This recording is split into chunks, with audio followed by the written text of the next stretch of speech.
महर्षि वाल्मीकि ने 24,000 श्लोकों में निबद्ध किया, गाया। और राम जी के ही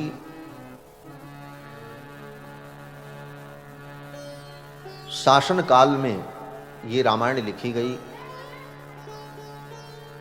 और भगवान श्री राम ने इस रामायण को स्वयं बैठ करके सुना, ये दूसरी विशेषता है। जिस रामायण को हम आप सुन रहे हैं बैठकर,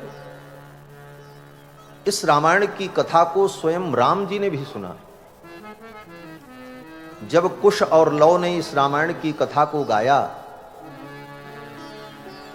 नैमिषारण्य में, उस समय राम जी का अश्वमेध यज्ञ नैमिषारण्य में चल रहा था।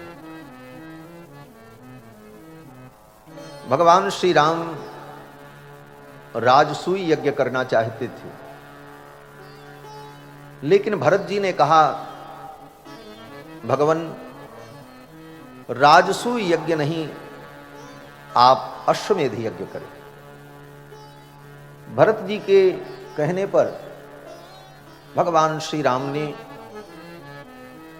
अश्वमेध यज्ञ करने का संकल्प लिया। अश्वमेध यज्ञ बहुत बड़ा यज्ञ होता है। 1 वर्ष में अश्वमेध यज्ञ पूरा होता है, 360 दिन लगते हैं। और अश्वमेध यज्ञ में यज्ञ की समाप्ति पर 1,00,000 ब्राह्मणों को भोजन कराने की विधि है। पवित्र वेदज्ञ विद्वानों को 1,00,000 ब्राह्मणों को भोजन करा करके तब उस यज्ञ की पूर्णता होती है। आज कोई अश्वमेध यज्ञ करना भी चाहे तो 1,00,000 पवित्र ब्राह्मण संध्या वंदन गायत्री का जप करने वाले मिलना ही मुश्किल हो जाए। अश्वमेध यज्ञ की प्रक्रिया बहुत विलक्षण है। आजकल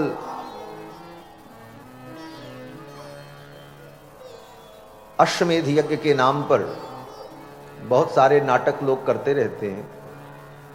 कुछ दिन पहले आपने देखा होगा, जगह जगह शहर शहर में लिखा था अश्वमेध यज्ञ, चलो देखने। लेकिन क्या था?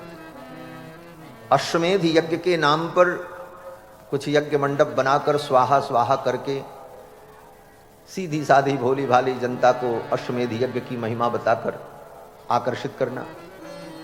अश्वमेध यज्ञ सब कोई नहीं कर सकता, क्योंकि अश्वमेध यज्ञ कर्म है। भक्ति का अधिकार सबको है, लेकिन कर्म में प्रथम अधिकारी का विचार किया जाता है कि इस कर्म का अधिकारी कौन है। सभी कर्मों के सभी अधिकारी नहीं होते, इसीलिए कर्मकांड में सर्वप्रथम अधिकारी का ही विचार किया जाता है। अश्वमेध यज्ञ बड़ा पवित्र यज्ञ है, लेकिन ब्राह्मण नहीं कर सकता। ब्राह्मण के पास कितना भी धन हो जाए, वह राजा भी बन जाए, लेकिन अगर वर्ण से वो ब्राह्मण है तो अश्वमेध यज्ञ करने का अधिकारी नहीं। कराएगा ब्राह्मण ही, आचार्य वही होगा, ऋत्विक वही होंगे, लेकिन वो करने का अधिकारी नहीं। अश्वमेध यज्ञ केवल क्षत्रिय ही कर सकते हैं, और वह भी राजा हों। तो भगवान श्री राम ने इस क्षत्रिय धर्म का निर्वहन करते हुए नैमिषारण्य में जब अश्वमेध यज्ञ किया, तो यज्ञ बिना पत्नी के नहीं होता। यज्ञादि कर्म में पत्नी की आवश्यकता होती है, क्योंकि बहुत सारे ऐसे कर्म होते हैं जिन कर्मों को पत्नी को ही करना पड़ता है। इसीलिए पत्नी को धर्म पत्नी कहा जाता है। धर्माय पत्नी धर्म पत्नी, धर्म के लिए जिस पत्नी का वर्ण किया गया और जो हमारे धर्म में, कर्म में, यज्ञ में सहयोगिनी बने। राम जी ने अपनी पत्नी सीता का लोकापवाद के कारण परित्याग कर दिया था। सीता जी महर्षि वाल्मीकि के आश्रम में चली गई थी। तो राम जी बिना पत्नी के यज्ञ कैसे करें? तो पहला विकल्प ये होता है कि यज्ञ करने के लिए पत्नी की आवश्यकता है, और पत्नी अगर नहीं है तो द्वितीय विवाह, दूसरा विवाह करके धर्मपत्नी के साथ यज्ञ करें। लेकिन भगवान श्री राम ने एक पत्नी व्रत रहने का संकल्प ले लिया था, इसलिए दूसरा विवाह राम जी कर नहीं सकते थे, मर्यादा थी। और पत्नी के बिना यज्ञ नहीं हो सकता, यह शास्त्र की मर्यादा थी। तो विद्वानों ने, आचार्यों ने एक विकल्प ढूंढा।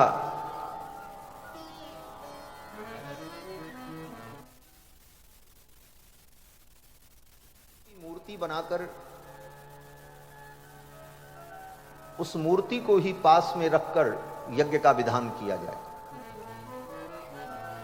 तो जब जब राम जी ने यज्ञ किया, उन यज्ञों में स्वर्ण की सीता की प्रतिमा बनाई गई। यज्ञे यज्ञे भवत सीता कांचनी। महर्षि वाल्मीकि कहते हैं कि हर यज्ञ में सीता जी की सोने की मूर्ति बनाई जाती और विधि पूर्वक उसकी प्रतिष्ठा होती थी। फिर राम जी के बगल में उस मूर्ति को विराजमान किया जाता था और तब राम जी यज्ञ करते थे। नैमिषारण्य में राम जी का अश्वमेध यज्ञ चल रहा था। उसी समय यज्ञ में महर्षि वाल्मीकि कुश और लौ को लेकर के आए।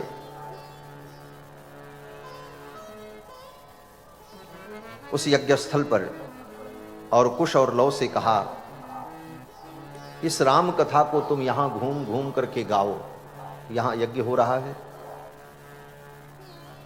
और लाखों लोग आए हुए हैं और वे लोग इस काव्य को श्रवण करेंगे। तो कुश और लौ, ये दोनों भाई, इस राम कथा को नैमिषारण्य में गाने लगे। वीणा बजाकर पैदल रास्ते पर चलते हुए दोनों भाई अपने हाथों को उठाकर विभिन्न भाव मुद्राओं का प्रदर्शन करते हुए, गाते हुए, झूमते हुए चल रहे। कुश और लौ के द्वारा गाई जा रही इस गाथा को सुनकर लोग उनके पीछे पीछे चलने लगे। अपार भीड़ कुश और लौ के पीछे पीछे चलने लगी इस कथा को सुनने के लिए। तब तक उधर से भगवान श्री राम अपने रथ पर बैठ करके आ रहे थे।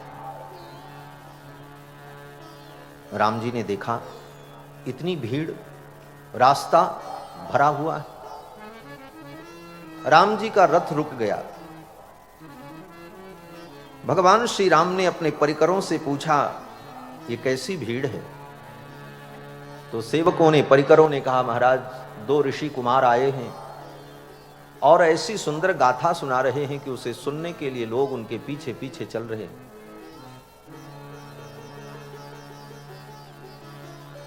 राम जी ने चरित्र होता तो राम जी काहे को सुनते? आप कहोगे इसमें राम जी का जन्म होता है, राम जी का ब्याह होता है, राम जी की लीलाओं का वर्णन होता है, तो ये रामचरित्र क्यों नहीं है? बोले राम जी का वर्णन इसलिए होता है कि है तो रामायण सीता जी का चरित्र। अब राम जी जो है वो सीता जी के पति हैं, दूल्हा हैं, तो कहीं ना कहीं उनका नाम तो आएगा ही, उनका वर्णन करना ही पड़ेगा। बिना उनका वर्णन किए काम चल नहीं सकता। लेकिन प्राधान्य तो सीता जी के चरित्र का है। इस काव्य में, इस ग्रंथ में सीता जी के महान चरित्र का ही वर्णन महर्षि वाल्मीकि ने किया है। और इस रामायण को लिखने का उद्देश्य सीता जी के पवित्र चरित्र को दुनिया जाने, इसलिए महर्षि वाल्मीकि ने लिखा, क्योंकि सीता के चरित्र पर ही प्रश्न चिन्ह लगा था। सीता के ही चरित्र पर लोगों ने कहा। एक दिन कोई गुप्तचर अयोध्या में घूम रहा था गलियों में। उसी समय अयोध्या में कोई धोबी उसकी पत्नी कहीं भाग गई थी। 10 दिन बाद लौट करके आई तो वो अपनी पत्नी को डांट रहा था, निकल जा मेरे घर से, अब मैं तुझे अपने घर में नहीं रखूंगा। बोले क्यों? उसने कहा तुम दूसरे के घर में रह करके आई हो, अब मैं तुम्हें अपने घर में नहीं रखूंगा। क्या तुमने मुझको राम समझ रखा है? यही उदाहरण दिया उस धोबी। तुमने मुझे राम समझ रखा है। रावण के घर में रह करके आई सीता को पुनः अपने यहां रख लिया, अपने घर में स्वीकार कर लिया, मैं राम नहीं हूं। इतनी बड़ी बात एक चक्रवर्ती सम्राट के लिए एक नागरिक ने कहा, गुप्तचर ने आकर के राम जी को बताया। राम जी विचार करने लगे, सीता जी तो परम पवित्र हैं।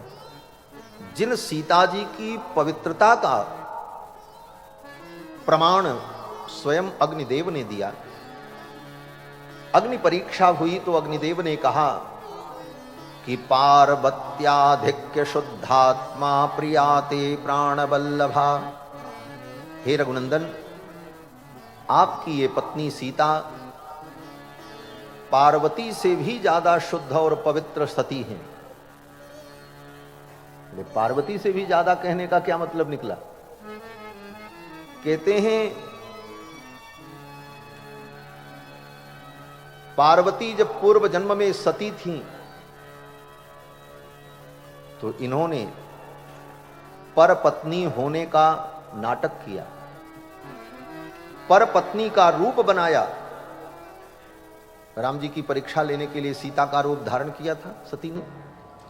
धर सीता कर रूप, आगे होय तेह पंथ चली, जहि आवत नर भूप। अग्निदेव ने कहा कि सती ने तो परपत्नी का रूप धारण किया, भले लीला के लिए, लेकिन सीता तो कभी मन में कल्पना भी नहीं कर सकती कि वो परपत्नी का रूप धारण। इसलिए पार्वत्याधिक्य शुद्धात्मा प्रियाते प्राणवल्लभा, आपकी ये प्राणवल्लभा तो पार्वती से भी ज्यादा शुद्धात्मा और परम पवित्र हैं, आप इन्हें स्वीकार करो। अग्निदेव ने यह कह करके सीता जी को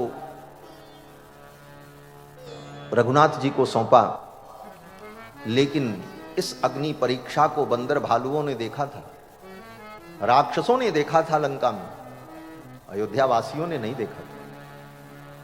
इसलिए अयोध्या वासियों के मन में यह संदेह था कि सीता की पवित्रता, सीता का चरित्र उन्हें संदिग्ध लग रहा था, इसीलिए धोबी ने ऐसा आरोप लगाया।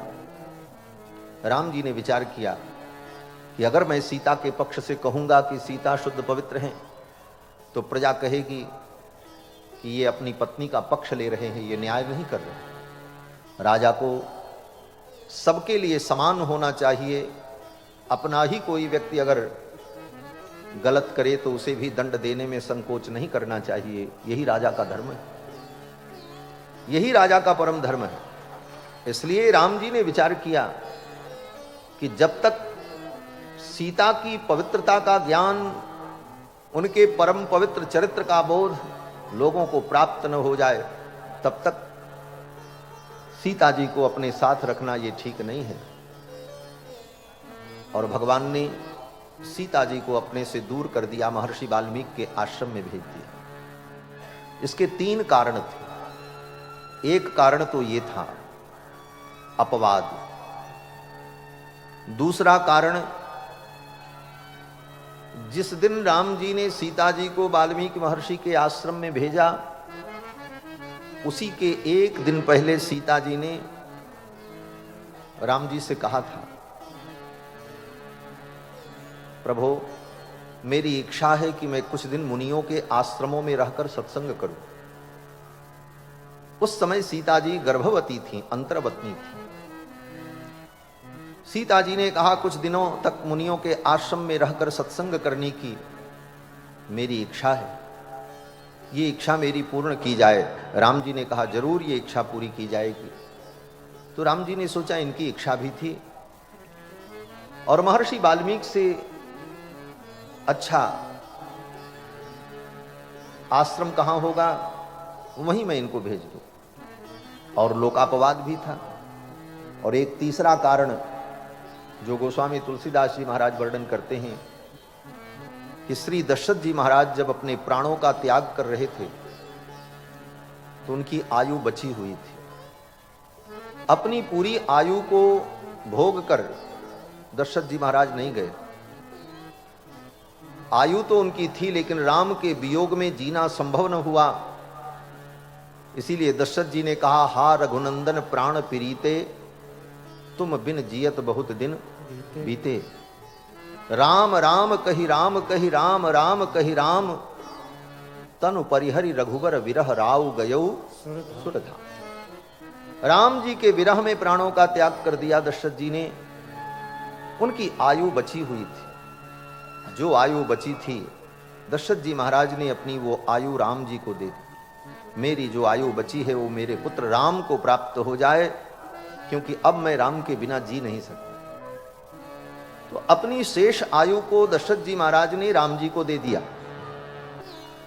जब उस आयु के भोग का समय आया तब राम जी ने विचार किया कि मैं पिता की आयु का भोग करूं, और उस समय जब मैं पिता की आयु का भोग कर रहा हूं उस समय सीता का मेरे साथ रहना यह धर्म नहीं होगा, क्योंकि सीता मेरे पिता के लिए पुत्र वधू है, और पिता की आयु का भोग करते समय सीता साथ में रहें यह धर्म नहीं होगा। पितु आयु के पुनि भोगी बेको,